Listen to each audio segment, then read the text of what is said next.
हम लोगों ने दशा पढ़ा है और हम एक बार फिर से उसको पढ़ने का सलाह देंगे। ठीक है। अंतर प्रत्यंतर दशानाथ यदि पीड़ित हो चंद्रमा, बुध, शनि, सूर्य, ये चार ग्रहों को समझिएगा,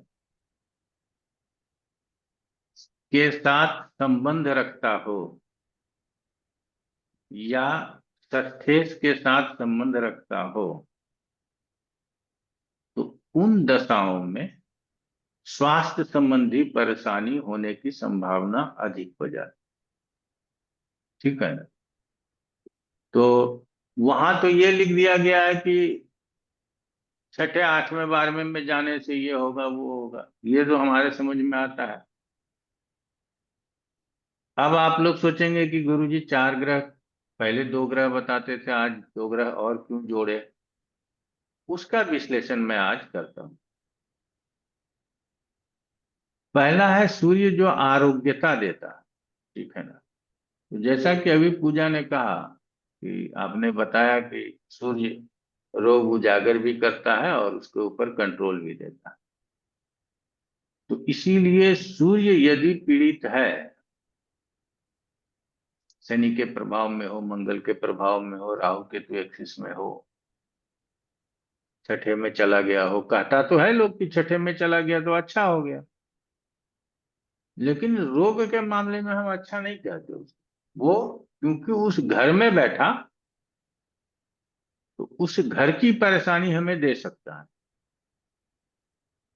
दूसरा, ये रोग कुछ ऐसा भी दे सकता है जिससे हमको जीवन के ऊपर खतरा भी होता है। तो सूर्य जीवन दाता है, अगर वो कमजोर हो गया तो हमारे जीवन के ऊपर खतरा भी हो सकता है। इसीलिए सूर्य की अंतर्दशा हो, उसमें दो बातों पर ध्यान देना चाहिए, बाकी सभी बातों को भूल जाना चाहिए। पहला है पिता के ऊपर, दूसरा है अपने स्वास्थ्य के ऊपर। ठीक है ना। अभी जो हमने कहा कि हमारे एक रिलेटिव्स का डेथ हुआ, उसकी एक दिन पहले हमारे पास पत्रिका आई थी उनके लड़के की, कि बताइएगा जरा क्या प्रॉब्लम हो सकता है। तो हमने कहा कि खतरा तो टल चुका है, अब तो दिक्कत नहीं होना चाहिए। मेरा यही शब्द था, आप लोगों को पत्रिका दिखाऊंगा।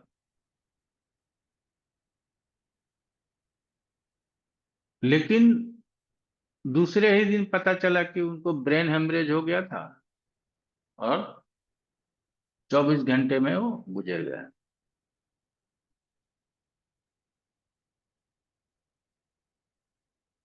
तो मैं उनको तो नहीं कह सकता कि पत्रिका अब अभी गुजर गए, आपने कल ही बोला है कि खतरा तो टल चुका है, तो आज कैसे कहोगे कि खतरा है?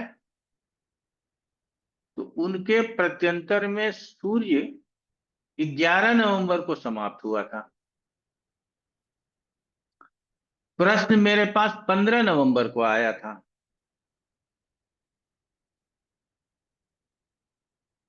और डेथ जो है सो 17 नवंबर को हो गया। तो मेरे कहने का मतलब है कि सूर्य की दशाओं में, प्रत्यंतर दशाओं में प्रॉब्लम था, वो सूर्य पीड़ित था। तो हमने कहा खतरा टल गया, 11 नवंबर समाप्त। लेकिन ये एक्सपीरियंस की बात हम बताते हैं कि जो अनुभव से सीखा जाता, जो मैंने परसों अभी 2 4 दिन पहले सीखा,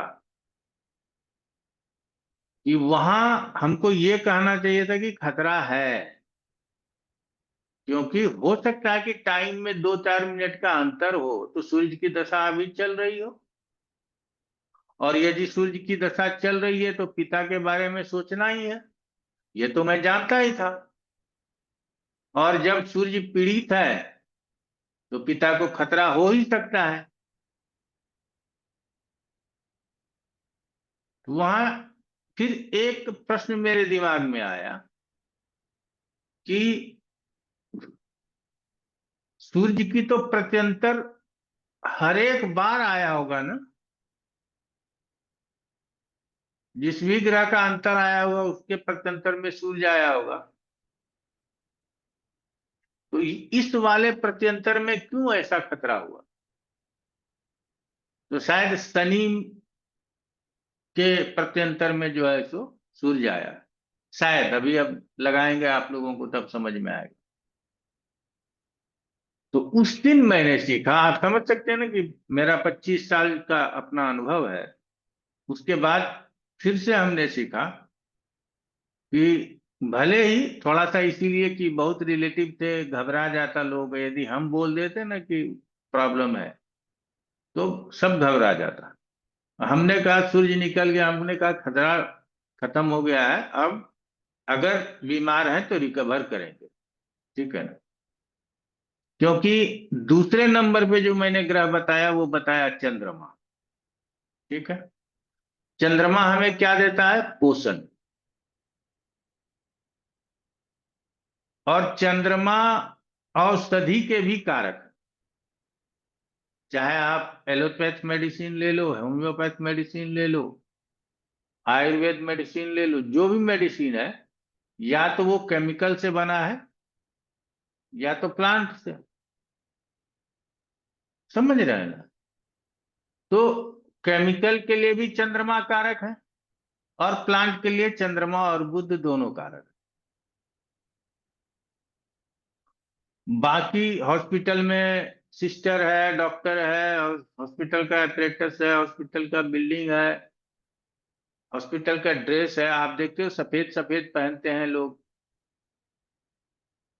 अधिकांश अस्पताल का बिछावन भी सफेद होता है, ठीक है ना। जो बेड कवर होता है वो सफेद होता है। तो ऐसे स्थिति में चंद्रमा उनको पोषण देगा। और आपके पत्रिका में यदि आया है तो क्या वो आपके स्वास्थ्य को उस समय पोषण देने में सक्षम है या नहीं, इस बात को हमको कैलकुलेट कर लेना। तो ये सूर्य और चंद्रमा हो गया। अब आ जाते हैं, बात कर लेते हैं बुध की। तो बुध कहीं भी हो, किसी भाव में हो, किसी के साथ हो, क्योंकि काल पुरुष के पत्रिका में सष्ठेश है और तीनों प्रकार का दोष जीवन में देता है, कफ पित्त और वात। तो इन तीनों प्रकार का दोष देने के कारण रोग होने की संभावना अधिक होती है। तो बुद्ध के अंतर प्रत्यंतर में भी रोग हो सकता है, और शनि तो रोग देता ही देता है, ठीक है ना। और जब शनि रोग देता है तो वो विशेष रूप से हमारा आयु छीन करने के लिए देता, या हमें बेड रिडन बनाता है। ये छोटी छोटी बातें हम लोगों को समझना है। अच्छा, सूर्य चंद्रमा की अपनी बात है, वो आप लोग समझ जाएंगे। बुध की बातों में मैं कहता हूं कि आप क्रॉस चेक के लिए चले जाइए। एक डॉक्टर से मिले हैं तो दूसरे डॉक्टर से भी मिल लीजिए, ताकि जैसे अभी पूजा बात कर रही थी कि बात कफ पित्त, ये हमारे शरीर के तीन प्रकार प्रकृत हैं। हमको, हमारा शरीर किसको फॉलो कर रहा है, समझ रहे हैं? उसके हिसाब से जो है, सो अगर डॉक्टर के समझ में नहीं आया वो गलत डायग्नोस करेगा, और दूसरा डॉक्टर फिर समझ में आ गया, वो छोटा सा दवाई लिखेगा, आप ठीक हो जाओगे, ठीक है। तो यहाँ पे बुद्ध की दशाओं में हमको एक ही डॉक्टर के ऊपर डिपेंड नहीं होना चाहिए। ठीक है ना? तो इस बात का हमेशा ध्यान रखना है। और शनि की दशाओं के बारे में बताया। अब पत्रिका में षष्ठेश, अगर इस चार ग्रह के अलावा कोई तीन ग्रह हो, कौन बचा? गुरु, शुक्र और मंगल।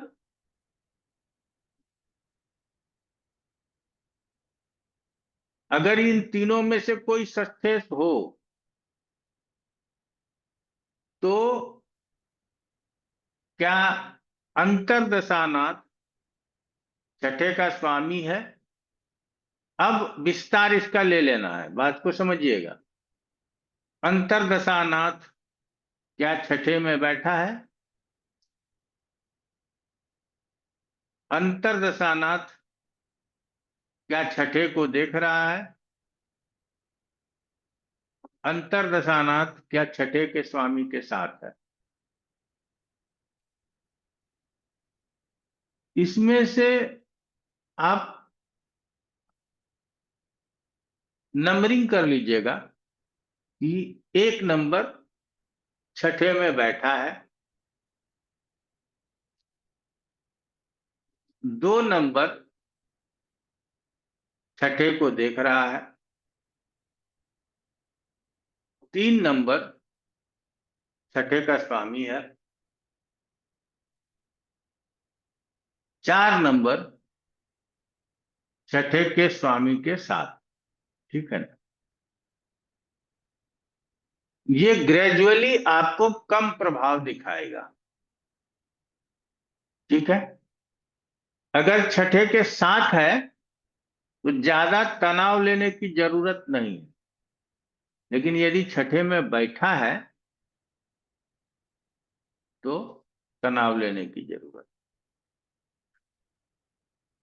हम लोग ना जब क्लास के अंत में चलेंगे तब इस बात का डिस्कशन करेंगे कि गुरुजी यदि सूर्य की दशा हर दशाओं में आएगा, पहले तो किसी भी महादशा में सूर्य की अंतर्दशा आएगी, चंद्रमा की अंतर्दशा आएगी, बुध की अंतर्दशा आएगी, शनि की अंतर्दशा आएगी। तो शुक्र में पैदा हुए तो शुक्र में भी ये चारों ग्रहों की अंतर्दशा आई। उसके बाद सूर्य की दशा आई, उसमें भी चारों ग्रहों की अंतर्दशा आई। फिर मंगल की दशा आई तो मंगल में भी चारों ग्रहों की दशा आई। तो फिर मंगल वाले में परेशानी क्यों हुआ? ये सबसे बड़ा प्रश्न है जिसको हम लोगों को सॉल्व करना। तो आज कुछ शब्दों में आप लोगों को बताना चाहते हैं, आगे बड़ा बड़ा लाभकारी रहने वाला है। अब यहां जो दशानाथ और अंतरदशानाथ दोनों की स्थिति और दोनों के ऊपर प्रभाव को पहले चेक कर।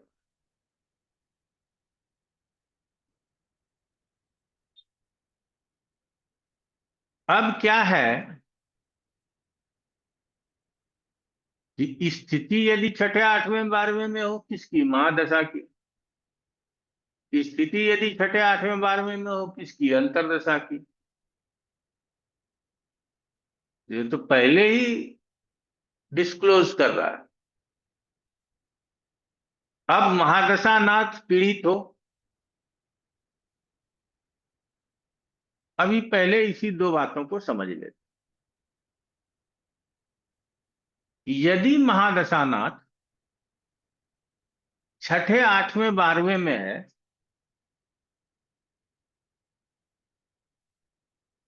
तो महादशानाथ अपना रिजल्ट कब करेगा? आप लोगों को पता है, सधर्मी ग्रहों की अंतरदशा में करेगा। ये हम लोग एपीए में पढ़ चुके हैं। तो अब क्या होगा कि अब जो वो सधर्मी ग्रह होंगे, यहां मेडिकल में आकर के आप लोगों को क्लियर करना चाहेंगे, उसको दो प्रकार से सधर्मी मानेंगे। पहला, अगर रोग के लिए देखना है तो जो छठे में है देख रहा है, जो आपको पहले लिखा दिया वो सारा टर्म यूज हो जाएगा। दूसरा, ये चार ग्रह यूज हो जाएंगे, सूर्य, चंद्रमा, शनि और बुध। ये चारों स्वाभाविक रूप से रोग के साथ जुड़े होते हैं। अब इस बात को किसी को कहना ना, उसका फ्यूज उड़ जाता है। वर्तमान समय में जो हमारे ज्योतिर्विद हैं, उनका जो है ना, ये हो जाता है कि ये किस तरह का सदर्मी है। हमने बड़े बड़े व्याख्याकारों को देखा है, पता नहीं, मैं सोचता तो हूं कि दो तीन पुस्तक की व्याख्या करूं, ईश्वर कितना अवसर देगा पता नहीं। तो वो ना सधर्मी ग्रहों की व्याख्या करने में कमी कर देते।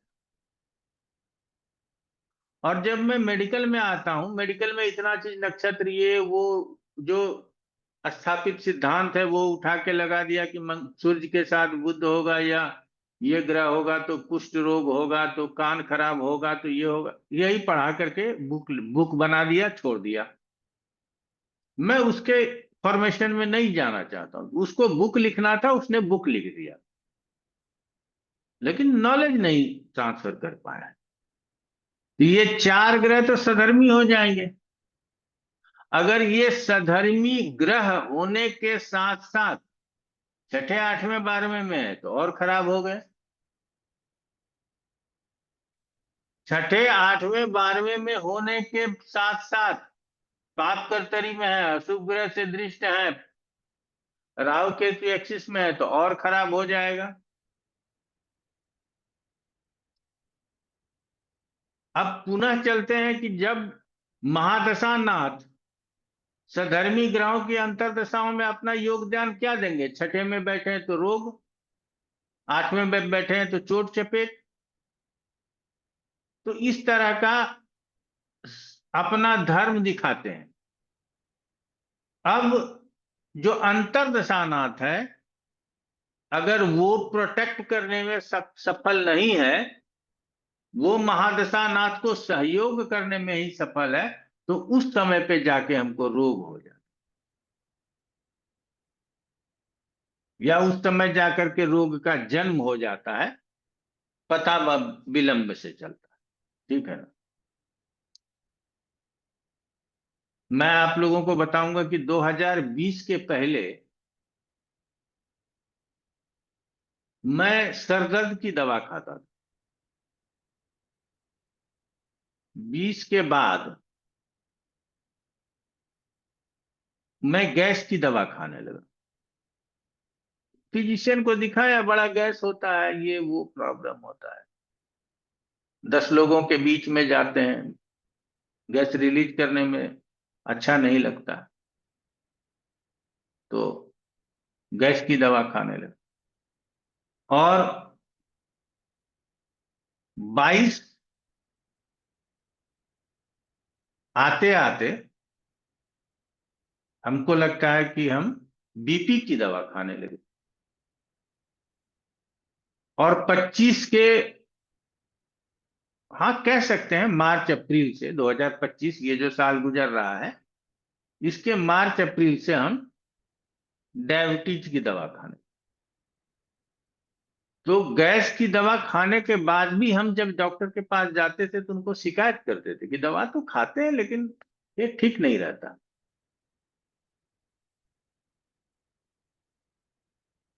और एक दवा था, अब वो दवा था गैस की दवा था या पेट की दवा था, नॉरमैक्सिन आरटी, वही मैं खाता था और कुछ लेता नहीं था।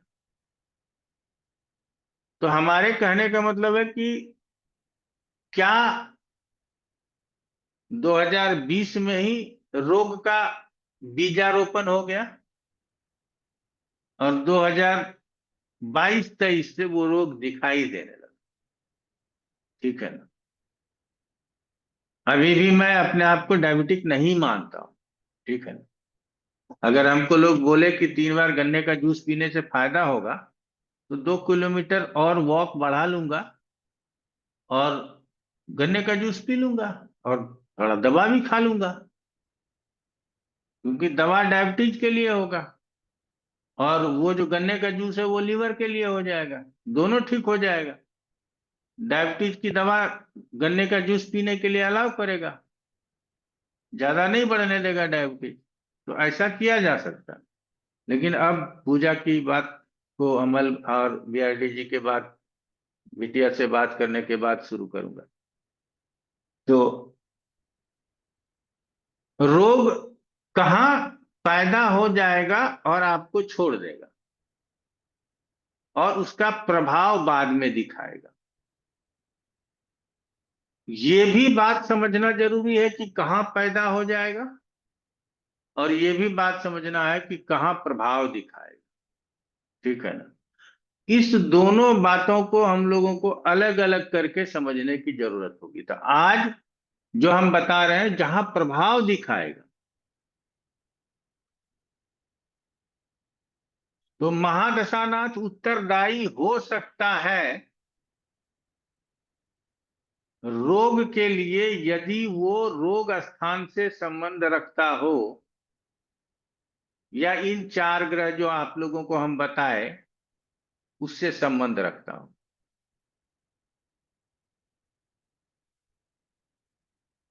3 और 4 7 ग्रह होते हैं, आप लोगों को पता है। हमको लगता है कि आप लोग अगर अगर किसी भी तरह से मिस कीजिएगा तो जून के क्लास में फिर ज्वाइन कीजिएगा। ठीक है ना? एकदम मत छोड़िएगा। बिल्कुल फ्री ऑफ कॉस्ट आपको ज्वाइन करना है, 1 रुपया नहीं देना। एक बार और सेशन ले लीजिएगा मेरा मेडिकल वाला। ठीक है ना?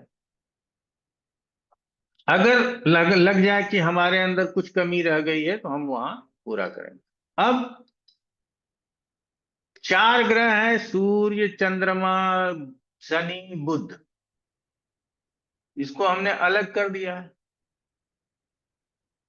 3 ग्रह है, गुरु, शुक्र और मंगल।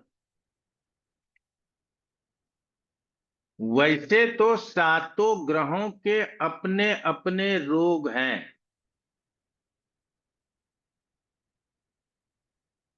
ये बिल्कुल क्लियर हो गया। सातों ग्रहों के अपने अपने रोग हैं, लेकिन रोग दर्शाने वाला ग्रह, रोग के विषय में जानकारी देने वाला ग्रह 3 ही है। वो है मंगल, शुक्र और गुरु। मंगल क्या क्या रोग दर्शा देता है, आप लोग समझने का सिर्फ प्रयास कीजिएगा, और अगले क्लास में हमको यहीं रोकिएगा कि यहीं से क्लास शुरू कीजिए गुरु जी। ठीक है ना? तो मंगल हमारे तोड़ फोड़, हड्डी वड्डी, जो भी आपका टूट फूट होता है, ऑपरेशन होता है, ठीक है ना, ट्रांसप्लांट होता है, कोई अंग का प्रत्यारोपण होता है, जो भी आप लोग कहते हैं, सिर से संबंधित पीड़ा होती है, ये सब मंगल है।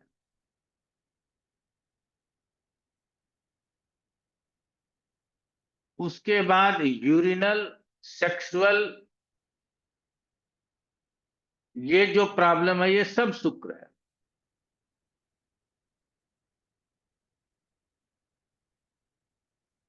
अब उसके बाद बच क्या जाता है? ऑर्गन्स। उसमें भी सबसे ज्यादा ऑर्गन कहाँ है? पेट में। ठीक है ना? हम सबसे ज्यादा ऑर्गन पेट में लेके बैठे। लीवर है, पेनक्रियाज है, क्या स्टोमक है, बड़ी आंत है, छोटी आंत है, और भी बहुत सारे। ठीक है ना? तो किडनी है। इन सब के लिए मंगल अंग का कारक है, और उस अंग के कार्य अच्छे हों उसके लिए गुरु कारक है।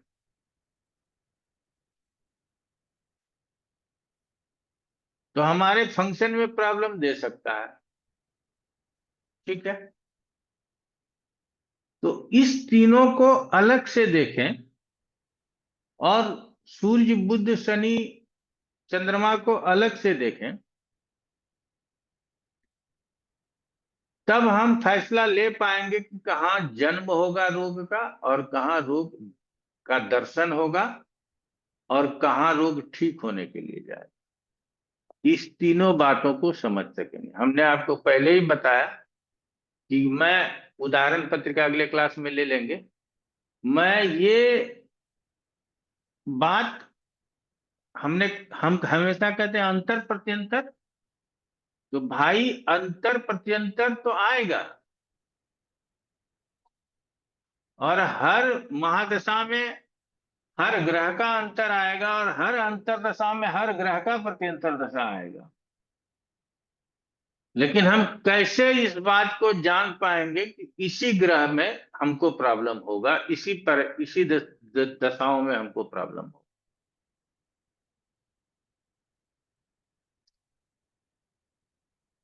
पहला सार जो सिद्धांत है वो हमने आपको बता दिया।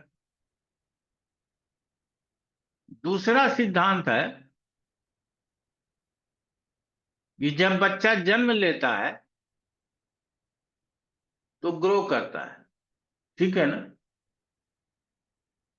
हर चीज उसका ग्रो करता है। अगर गर्भ में कोई परेशानी हो गया तो जीवन भर के लिए वो परेशानी हो गया, उसमें ग्रोथ नहीं हो रहा, वो अलग बात है, उसको अलग से देखेंगे। नॉर्मल बच्चा जो है ग्रो करता है,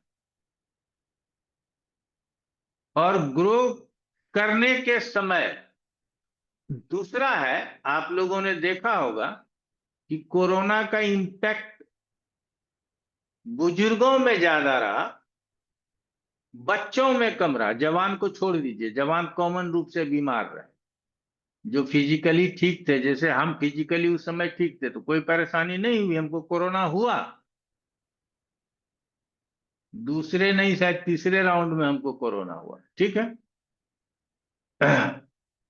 घर पे ही रहे, और हमारे घर में 3 आदमी थे, तीनों को कोरोना हुआ, यहां तक कि हमारा जो ड्राइवर था उसको भी हुआ। उस समय ड्राइवर रखे हुए थे, एक नई गाड़ी खरीदे, क्योंकि बेटी हरिद्वार में थी, उसको वहां सिम्टम्स आ गए, उसको लेने के लिए चले गए, उसको ले करके आए, उसके साथ गाड़ी में जो है सो हम लोग बैठे रहे, 3 आदमी, हम ड्राइवर और बेटी, तो तीनों को कोरोना हुआ। बेटी को बुखार तेज था तो वो बार बार, हम आगे के सीट पे बैठे तो मेरे कंधे पे सिर रख देती थी, हम पीछे जाके उसको लिटा लिए गोद में कि थोड़ा आराम मिलेगा, सहलाते जाएंगे। और घर आई तो हमारी पत्नी को भी हो गया, उसका केयर टेकिंग में। तो एक बड़े अच्छे हमारे स्टूडेंट थे, वो बोले कि आप गुरुजी बिल्कुल चिंता नहीं कीजिए, कोई प्रॉब्लम होगा तो 24 आवर तैयार है, आपको चिंता करने की जरूरत नहीं है। वो मेडिकल ऑफिसर थे, सैनी जी थे, और आपको टेस्ट कराने के लिए नहीं कहीं जाना है न कहीं, वो अपने वहां हॉस्पिटल से भेज दिए, वो सबका टेस्ट लेके गया, सबका टेस्ट रिपोर्ट शाम को जो है सो मोबाइल पे आ गया, वो अपने डॉक्टर को दिखा लिए, डॉक्टर से प्रिस्क्रिप्शन बन के आ गया, मेडिसिन जो है सो भिजवा दिया गया, हम लोग सब कोई मेडिसिन खाना शुरू कर लिए, और हम लोग ठीक हो गए, सभी लोग ठीक हो गए। बीच में रामदेव बाबा का वो भी मंगवा लिए थे, किट जो होता है, मरता क्या नहीं करता, डर तो था मन में। और मेरा जो ड्राइवर था वो कोई दवाई नहीं लिया, जवान आदमी था वो, बोला क्रॉसिन खाया और ठीक हो गया, बुखार उतर गया, वो फर्स्ट क्लास हो गया। हमने उसको मना किया कि तुम ठीक हो गए तो बाहर ही रहो, अब हम लोग ठीक हो जाएंगे तो कॉल कर लें। बच्चों को छू नहीं पाया कोरोना, उसका रीजन क्या है? क्योंकि उसके अंदर एंटीबॉडी बहुत होता, जिसकी वजह से वो कोरोना से तुरंत लड़ने लगता है, उसके अंदर जल्दी बन जाता है, क्योंकि वो नहीं तो ज्यादा फास्ट फूड खाया होता है। जैसे हम लोग अभी वीकेंड पे बाजार जा करके खाना खाने की आदत हो गई है सबको।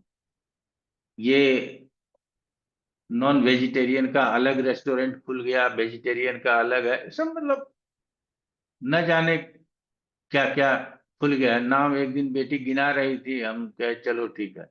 अभी एक बताए कि 400 रुपए का कॉफी मिलता है, कौन सा कॉफी का है, होगा भाई। हमको बेटा हम तो न पीने जाए 400 रुपए की कॉफी। ठीक है, 5 स्टार में बैठे हैं, वो हमसे 400 रुपया कॉफी का मांग रहा है, दे रहे हैं, क्योंकि हमको पता है कि इस जगह पे आए ये पैसा लेगा।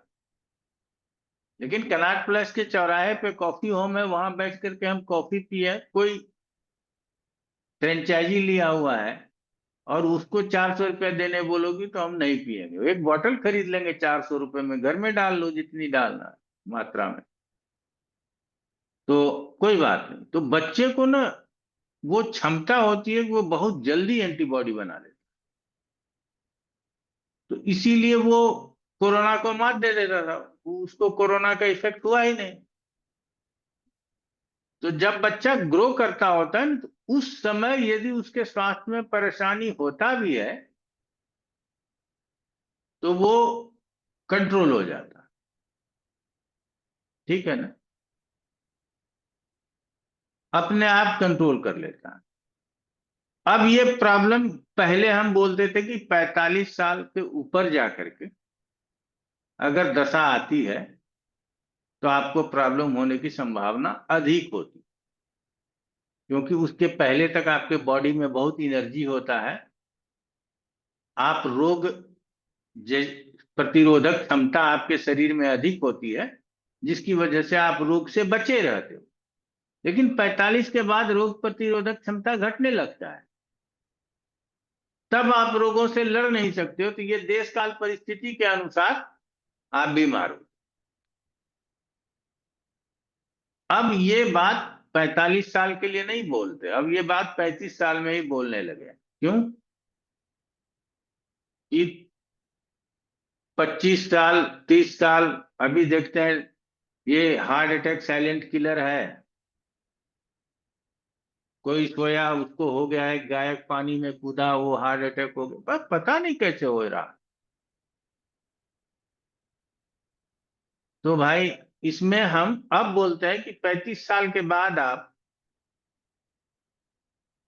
नहीं, साल में 2 बार, तो एक बार जो है सो अपना बॉडी चेकअप करा लो, एक जनरल रिपोर्ट मंगवा लिया करो। 1000, 1200, 1500 का पैकेज देता है वो, जो एफर्ट कर सकते हैं वो कराएं जरूर। ठीक है ना। तो ये चीज आज भी गांव में कम होता है। उसका रीजन क्या है? पहला रीजन है पोल्यूशन फ्री, दूसरा रीजन है फिजिकल वर्क, और तीसरा रीजन है फूड हैबिट।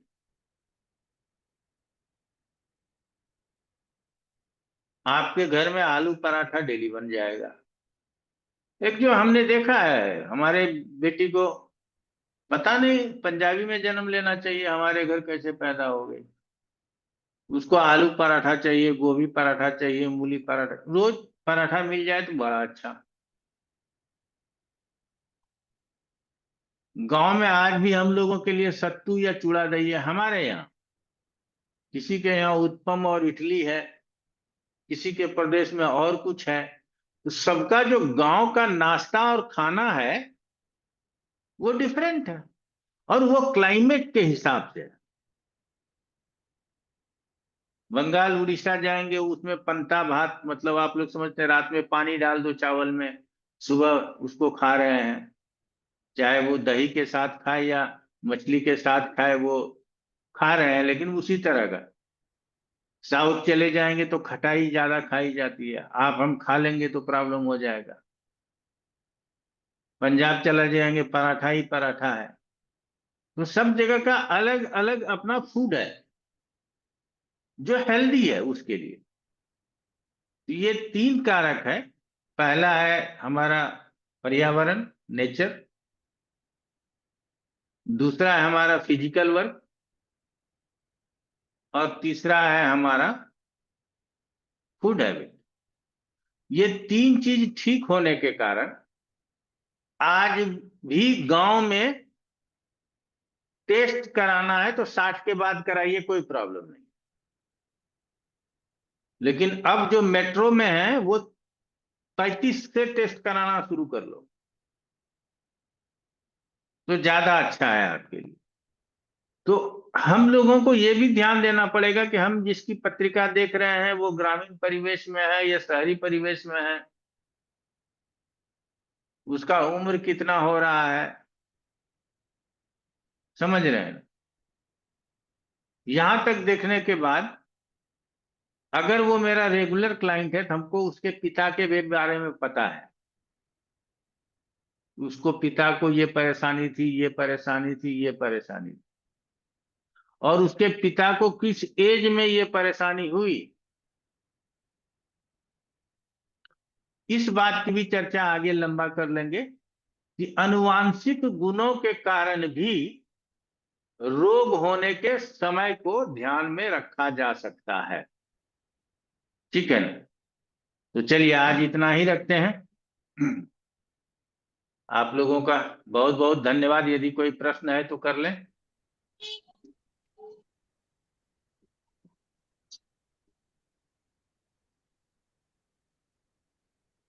शर्मा जी, प्रश्न है?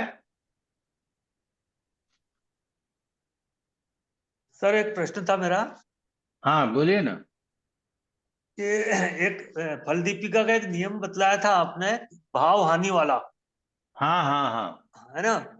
उसके भाव से 12वें और 8वें के स्वामी के त्रिकोण में जब शनि आ जाता है तो भाव की हानि हो जाती है। हम्म। और उसी के नवमांश की स्वामी के भी त्रिकोण में आए तो भाव की हानि होती है। हम्म। तो मेरा निवेदन इसका था भी कि क्या। इसका उपयोग तब करेंगे जी जी जब हम दशाओं से पहले आश्वस्त हो जाएंगे कि यहाँ परेशानी हो सकती। जी जी जी तो क्या रेमेडी बताना चाहिए, तो एक बार वो भी चेक कर लेते हैं फिर रेमेडी बताते हैं। ठीक है ना। जी जी। यही मेरा करते हैं। निवेदन ये था कि जैसे शनि तो एक राशि में 2.5 वर्ष रहता है, तो अपन क्या हम्म। और पिन पॉइंट कर सकते हैं क्या उसको। कर सकते हैं। हाँ वही मतलब 2.5 वर्ष रहता है शनि तो वो 2.5 में हम कितना क्लोज ले आए वो समय अवधि। क्लोज लाने के लिए बताएंगे आप लोगों को, याद जी जी दिलाते रहिएगा, बताते हाँ, रहेंगे। ठीक है मैं ना। याद दिलाऊंगा गुरु जी प्लीज। हाँ बिल्कुल, जी उसको जी लिए बताते रहेंगे। बराबर, प्रणाम गुरु जी। चलिए, प्रणाम। प्रणाम गुरुदेव। प्रणाम प्रणाम।